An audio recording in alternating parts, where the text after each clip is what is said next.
This is your host, Danny, and this is Expressions from English Plus Podcast.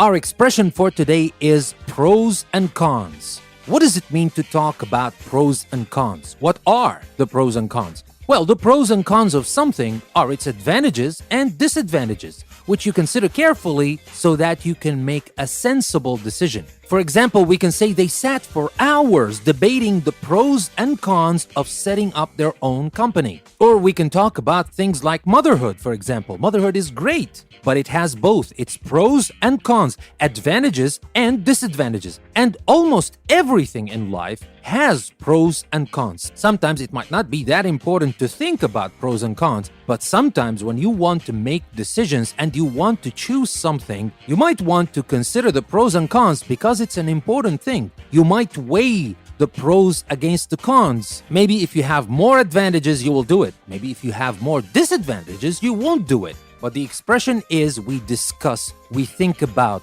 we talk about the pros and cons. That was our expression for today.